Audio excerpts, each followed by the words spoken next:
داسې کاري چې په یو کلي کې یو غریب سړی اوسېږي. د هغه نوم مشتاقي. د مشتاق په کور کې د هغه ښځی هغه خلکو له کپړې ګنډي او یو یې خشته شانتې لوري هغه سبق وایي او د مقابلې امتحان دپاره تیاری کوي. د مشتاق څه کار روزګار نه وي، بس یو زور شانتې ټوپک یې ورسره او په هغې باندې پیسې ګټي.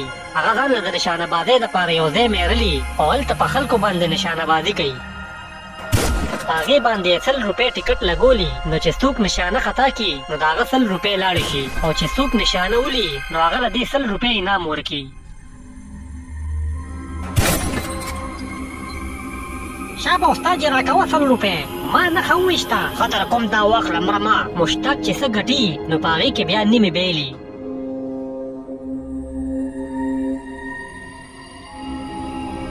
په دغه کلي کې یو کس چې د هغه نه نشانه خطا کېږي نه او د ده نه روزانه بلا پیسې ګټي.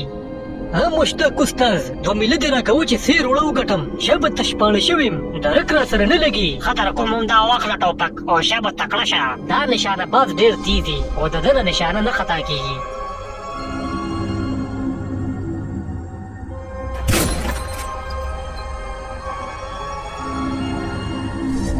دا واخله ټوپک دی راکوه انعام. د ظالم بچی خدای خبر چې څه خورې، ستا نه خواړو خطا کېږي نه. زه در ورځې ډړی مرچ خورم او هر وخت د مرچو په څټه ناست یم. دا سړی چې کله م راشي نو مشتاق ورته سم غوسه وي.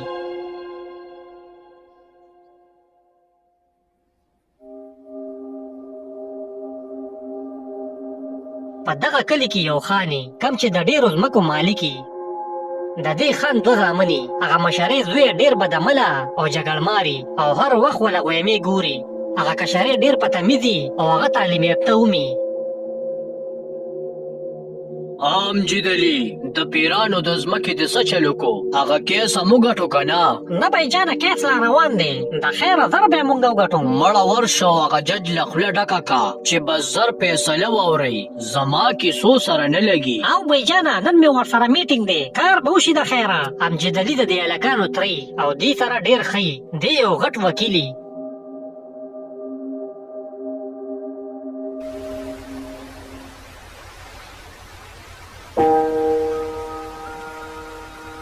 اسمه بس ته زه نور صبر نشم کولی، ما پسې زر رشته رولېږه، هسې نه پلار مې بل چاله ورکي. زه خو وایم چې نن یې در پسې درولېږم، خو کم د زمانه مخکې مشرې رور دی، که اوس ما د خپلې رشتې خبره وکړه نو ټول به مې د حیا نه پاک کي چې مشرې لا پاتې دی او کشري خو بل راغستی دی. نو اسمه تر کومې پورې به زه تا سره داسې ملاوېږم؟ بیا خو زما نه لاس وینځه. نه داسې خبرې مه کوه، هر څه به ټیک شي. د مشتاق لور د دې خان د دې زوی خوښه وي، خو د دې مشرې رور د وجې ورپسې رشته نشي رالېږلی، ولې چې هغه بدعمله وي نو څوک ورله جینۍ نه ورکوي.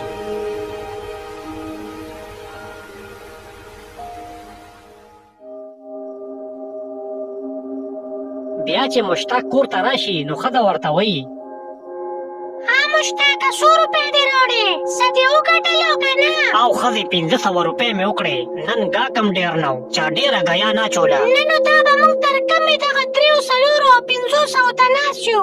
ځان له څه سم کار روزګار وګوره، کور کې دې پیغله لور ده، هغې له به هم څه کول غواړي. نو زه څه وکړم ښځې، ما له خو بل څه کار نه راځي او نه مې کړی دی، او زه خو پیسې ډېرې وګټم خو هلته پکې څه بیملم نو هغه پکې واپس شي. بس بیا داسې کار وکړه مشتاقه چې دې ټوپک له دې شپېلۍ یو طرف ته کږه کړه چې څوک هم نښه نشي ویشتی، نو داسې به ته ښه ډېرې پیسې وګټې. او یاره ښځې دا خو دې راته ډېره ښه طریقه وښوله، زه به اوس هم داسې وکړم.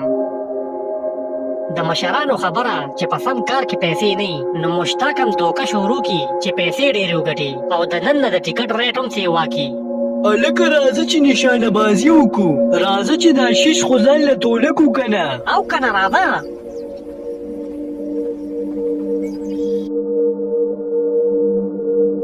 او استاد جي ټکټ په څو دی؟ ټکټ په 1000 روپۍ دی وروره، وایه درکم ټوپک که نه؟ اوه دا دومره ګران؟ ګران خو دی وروره، خو دغه شان انعام هم سیوا دی که نه؟ ښه داسې ویم، بیا خو راکړه چې ټرای وکړم. چې هغه کس څنګه په نښه ډز وکړي نو هغه ته خطا شي. اله شیخ خو خطا شو. ټته تا ته ګوره، نښه ویشتو ته ګوره، راکړه چې اوس یې درلولم مړه. ښه راشه کلکلا خانه تېوله. بیا چې هغه بل ملګری په نښه ډز وکړي نو د هغه نه هم خطا شي ولې چې مشتاق ورله شپېلۍ کږه کړي. دا څنګه چل دی استاد چې ستا دا ټوپک خو نښه نه ولي؟ ولې نه ولي؟ ولې دا نښه ویشتل داسې اسان دي څه؟ شابه 2000 روپۍ روباسئ. بس مړه دا واخله وچ په وچه دې تاواني کړو. زه د خیره اوس یې خوند وکړو اوس به زه پیسې ګټم. په دغه ورځ هغه منداړو بیا راختایي نشانه بازۍ له نو مشتاق ځان سره وایي دی بیا را روان دی غم مه کوه دې پیره دې ټول وټ کټ وباسم ته رانه نن یو نړۍ. هغه مشتاق استاد 2 میله راکوه چې د بوتلو نه درله سرونه والوزم نن ورته ډېر پام کیم.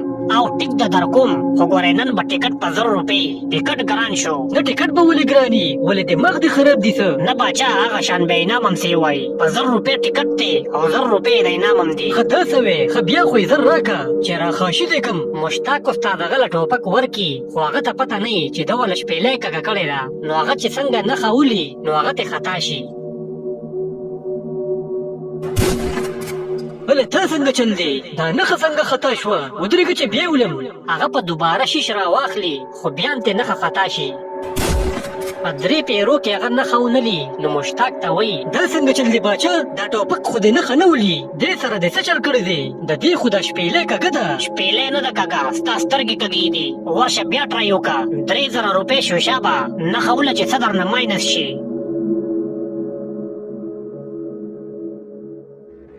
دا سړی یو پیره بیا شیش را واخلي خو دې پیره د خان غزوی مخامخ را رواني. دې چې څنګه ډز وکړي نو ګولی سیده د خان غزوی له لاړه شي او هغه پرې ولګي.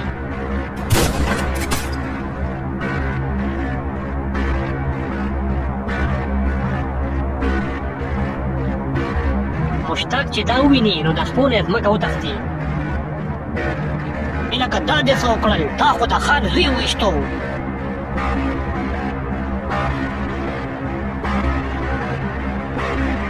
دا خو ما نه دی ویشتې دا خو په خپله ولګېدو دا ټوپک کې پرخ دی باچا زه پکې نیم دا واخله.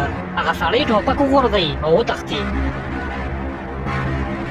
دې خوا یو کس دا هر څه وویني نو د دې هلک رور ته رنګ وکړي. باچا راشه هغه رور یې درله وویشتو زر ځان رورسوه.